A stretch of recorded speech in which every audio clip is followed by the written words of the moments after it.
समाज के लोग ब्राह्मण के पास जाएंगे और पूछेंगे वो फलाने आदमी ने कराया था वो सही है कि गलत है, ये बताइए। आपके जो जूता मारने वाला आदमी है वो सही बता देगा कि वो सही बता रहा था कि गलत बता रहा था। तो सबसे पहले यह बात आपको समझने की जरूरत है कि हमारा दोस्त कौन है और दुश्मन कौन है। और ये हमारा जो सामाजिक संगठन है इसी बात का समाज में प्रचार करता है कि हमारा सामाजिक दोस्त कौन है और सामाजिक दुश्मन कौन है। तो जैसे अभी हम लोग आए, अभी आप सभी लोगों से बोला जय मूल निवासी, तो कुछ लोगों ने जय मूल निवासी बोला तो बोला, लेकिन किसी ने यह नहीं सोचा कि हम लोग ज्यादातर गांव में जैसे सुबह जगते हैं तो राम राम करते हैं, और नया या तो बहुत शिक्षित व्यक्ति होगा तो नमस्ते बोलता है, और नए जो अशिक्षित लोग हैं दैनिक बोलचाल की भाषा में अभिवादन के रूप में राम रीत करते हैं, राम राम राम राम करते हैं। लेकिन हम लोगों ने आपसे राम राम नहीं किया, नमस्ते नहीं किया, जय मूल निवासी किया। इसका वास्तविक मतलब क्या है? तो यह संगठन आपको एक एक शब्दों की बात बताता है। तो जय मूल निवासी का मतलब होता है जय हो और मूल निवासियों की जय हो। इसका मतलब मूल निवासियों की जय हो। अगर आप जय राम बोलते हैं तो इसका मतलब यह होता है राम की जय हो। तो अब आप राम की जय कर रहे हैं, मूल निवासियों की जय कर रहे हैं, लेकिन जय किसकी करनी चाहिए और किसकी नहीं करनी चाहिए हमारे समाज के लोगों के समझने की जरूरत है। क्योंकि आप सम्मान तो उसी का, आप अपने आप में गांव घर में लोग यही बोलते हैं ना बड़ी गुंडागर्दी के साथ, जो हमारा सम्मान देगा हम उसी को सम्मान देंगे, बोलते हैं कि नहीं बोलते? तो क्या ब्राह्मण आपको सम्मान देता है? कभी यादव जी कहता है, कभी पाल जी कहता है, कभी लोधी जी कहता है। अगर आपके गांव में एक ब्राह्मण आ जाए तो आप अपने लड़के से, मैंने तो ये देखा कि अगर 40 साल का ब्राह्मण और 60 साल का हमारे ओबीसी का समाज, 60 साल का आदमी 40 साल के 35 साल के ब्राह्मण का पैर छूता है, और कभी भी वो ब्राह्मण हटाता नहीं कि तुम मेरे पैर मत छू। लेकिन क्या ब्राह्मण का 15 साल का लड़का हमारे समाज के 50 साल के बुजुर्ग का पैर छूता है? जब नहीं छूता है तो हम लोग उनको क्यों छूते, हम उनका पैर क्यों पकड़ते? जो व्यक्ति हमको सम्मान नहीं देता, हमारे माँ बाप को सम्मान जो नहीं देगा, हम उसके माँ बाप को सम्मान क्यों देंगे? यह बात हमारा संगठन बताता है। आपको इस दुनिया में कोई संगठन नहीं बताता है, यहाँ तक कि विद्यालय भी नहीं बताता है। क्यों नहीं बताता है? विद्यालय इसलिए नहीं बताता है कि आप सही जानकारी कर लेंगे तो उनके अस्तित्व को खत्म हो जाएगा। और विद्यालय में सबसे ज्यादा शिक्षित कौन है? कौन शिक्षित है? सबसे ज्यादा शिक्षा देने वाला तो ब्राह्मण ही है ना, कहीं ना कहीं। अभी बता रहे थे किसी भैया ने कि हम गाजीपुर में सोसाइटी में गए थे, ठाकुर पंडित सबसे ज्यादा ठाकुर पंडित है ना। क्यों है ठाकुर पंडित? क्योंकि वही लोग पढ़े लिखे हैं, और जो पढ़ा लिखा होगा वही तो हर जगह रहेगा। और हमारे जो समाज के लोग कहाँ पढ़े लिखे, कितना है, कितने पढ़े? वो सोचते हैं हमारे पास अगर 2 बीघा खेती है तो वो गाँव का बहुत बड़ा आदमी अपने आप को समझता है, और लड़के को नहीं पढ़ाना चाहता, नहीं पढ़ाना चाहता ना, नहीं पढ़ाना चाहता है। और जब पूछे भैया अपना परिचय बताइए तो एक नई नवेली दुल्हन की तरह शर्माते हुए नाम बताते हैं, और पीठ पीछे बोलते क्या है कि अरे साले नेता कुछ काम नहीं करते, कुछ काम नहीं करते। जब आप अपना नाम बताने में शर्म आएगी तो आप अपने लड़ाई कैसे लड़ेंगे? तो ये सारी जानकारी तभी होगी आप जब शिक्षित होंगे। जब शिक्षित होंगे तो आप, जब शिक्षित होंगे तो सारी सही क्या है गलत क्या है इन बातों को आप जानेंगे। बहुत सारे लोग पढ़े लिखे हैं लेकिन सही क्या है गलत क्या है जानते नहीं। अगर किसी से आप पूछ लीजिए कि राम किस जाति का, कोई बता सकता है राम किस जाति का?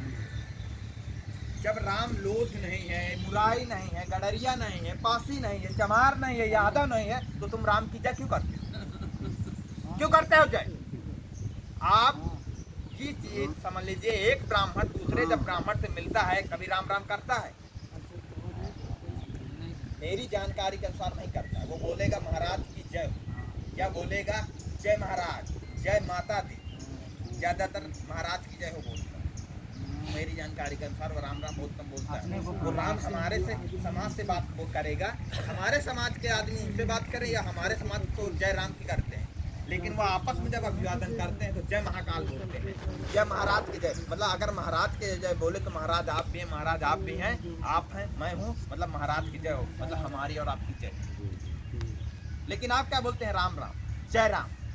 तो इसका मतलब है मूल निवासियों की जय। तो इसीलिए हमको दैनिक सुबह शाम जो है बोलचाल में हमको अगर किसी से अभिवादन करना है तो जय मूल निवासी करना चाहिए। यह हमारे संगठन का सबसे पहला उद्देश्य है। लेकिन मूल निवासी के हम जय क्यों कराते हैं? बहुत सारे पहले से कुछ लोग जय भीम बोलते हैं। जय भीम, जय भीम कौन है? डॉक्टर भीमराव अंबेडकर। जैसे अभी मुन्ना जी कुछ बता रहे थे कि बाबा साहब डॉक्टर भीमराव अंबेडकर ने हमारे देश में संविधान लिखा, और संविधान का मतलब होता है संविधान, बराबर, सम माने बराबर, विधान माने नियम। जहाँ पर जिस विषय में समाज के लोगों को रहने के लिए समान विधान, समान नियम लिखा गया है जिस किताब में, वही संविधान होता है।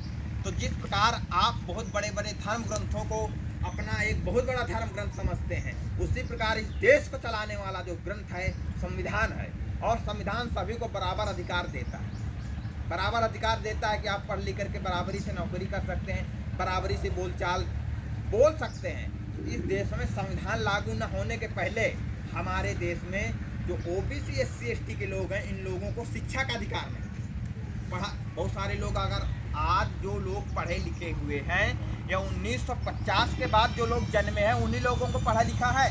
अगर आप अपने अनुभव से देख लीजिए, जिनका जन्मतिथि 1910, 15, 20 हो, उन लोगों के बुजुर्ग पढ़े लिखे हैं? शायद कि नहीं है। आप देख लीजिए, नहीं है पढ़े लिखे। मैंने इस चीज़ का बहुत गौर किया। लेकिन आपके साथ बुजुर्गों के साथ में अगर कोई ब्राह्मण बुजुर्ग होगा तो देखिए वो पढ़ा लिखा होगा और उस टाइम में नौकरी भी करता रहा होगा, और उसके बाद उसके पास आपसे ज़्यादा प्रॉपर्टी भी होगी। और आप ये देख लीजिए, आपसे वो कब मेहनत करता है। आप दिन रात खेतों में पड़े रहते हैं, दिन रात खेती करते हैं, वो दिन रात कुछ नहीं करते। दिन रात बंगले में फतेहपुर में उनका प्लाट भी बना होगा, आप लोगों का प्लाट भी नहीं होगा। वो दिन रात फड़ुआ भी नहीं चलाता होगा, लेकिन फिर भी आपसे ज़्यादा पैसा वाला है, आपसे ज़्यादा पैसा भी कमाता है, आपसे ज़्यादा सम्मान प्राप्त करता है। आखिर ऐसा क्यों? ये इस विषय में कभी लोग नहीं सोचते। लेकिन जब उनके खिलाफ हम लोगों को सही बात किसी से बताते हैं, तुम क्या करो क्या ना करो, तो लोग उन्हीं से परमिशन लेने जाते हैं जिन लोगों ने हजारों सालों से तुम्हारा लोगों का शोषण किया। तो पामसेब जो है इस बात का प्रचार करता है कि आपको ब्राह्मण की बात पर विश्वास न कीजिए, ब्राह्मण को दान, मतदान और सम्मान मत दीजिए। कभी भी वह आए आपके द्वार में, उसको दान मत दीजिए, और आप उसको कभी महाराज, पंडित जी, इन शब्दों से प्रबोधन न कीजिए। जैसे वो आपका नाम लेता है, उसी प्रकार से आप भी उसका नाम लीजिए। आपका नाम लेता है ना, करे रामलाल, करे श्यामलाल, तुम वाला, करे सिद्धनाथ, पता चल जाए ना। जो आपको सम्मान नहीं देता है, आप उसको सम्मान क्यों दे रहे हैं? और संगठन यही कहता है, अगर आप कहते हो ना देना है तो लेना है, तो जब तुम सम्मान लेना चाहते हो तो हमें भी सम्मान दो, और सम्मान नहीं दोगे तो सम्मान नहीं मिलेगा। जब आप इस प्रकार अपने समाज में या विचारधारा फैलाएंगे, तभी आप लोग उनकी बराबरी में आएंगे। आप लोग ये सोचिए, आपका पैसा है, आप अपने पैसे से घर बनाते हैं, लेकिन बगैर ब्राह्मण के घर परमिशन नहीं, उसके परमिशन से नहीं जाते हैं। शादी आप करते हैं, परमिशन किससे? ब्राह्मण से लेते हैं कि हमको कब शादी करानी है। बच्चा आप पैदा करते हैं, आपका बच्चा है, आपने शादी किया, बच्चा आपने पैदा किया, नाम किससे रखाने जाते हैं? ब्राह्मण से। जब आप अपने जीवन का उद्देश्य ही नहीं जानते हैं, जब आप जीने की कला ही नहीं जानते हैं, तो आप किस लिए आप इंसान हैं? आप अपना जीवन जीने के लिए आप सही गलत का निर्णय नहीं लेना जानते हैं। सारा सही, आपके साथ क्या सही होना है, क्या गलत होना है, यह निर्णय ब्राह्मण लेता है।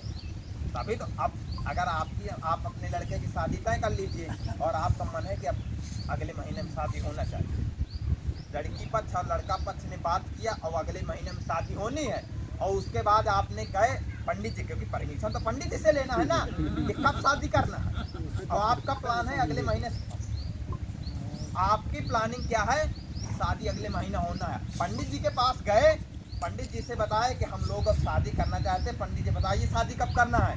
तो पंडित जी ने पत्रा खोला और बोला कि शादी अभी ये 2 महीना नहीं बन रही है, 4 महीना बाद आपकी शादी बनेगी इस डेट में। अब बताइए, आपकी इच्छा तो 1 महीना बाद थी, उसने परमिशन नहीं दिया, तो अब 4 महीने ठंडे पड़ गए ना, पड़ गए कि नहीं? जब आपको खुद नहीं मालूम है कि हमको कब शादी करना चाहिए, कब शादी नहीं करना चाहिए, तो आपको जीवन जीने से क्या मतलब है?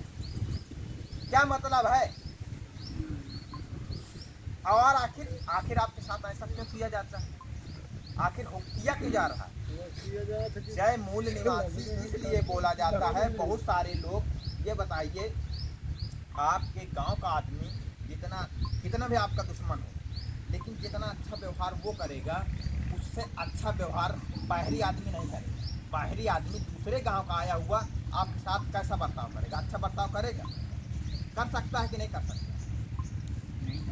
गांव का आदमी आपके साथ जो बर्ताव करेगा, हर परिवार का अपना आदमी कितना भी बुरा बर्ताव करे, लेकिन जो बाहरी आदमी बर्ताव करेगा वो उतना अच्छा नहीं करेगा जितना गांव का करेगा। इसका मतलब है कि जो हमारे देश में जो लोग इतिहास पढ़े होंगे, तो मूल निवासी इसलिए बोला जाता है कि हमारे देश में सारे कम लोग जानते होंगे कि जो ब्राह्मण है, ब्राह्मण विदेशी, ब्राह्मण विदेशी है, वो हमारे देश का रहने वाला नहीं है, वो बाहर से आया हुआ है। और इसलिए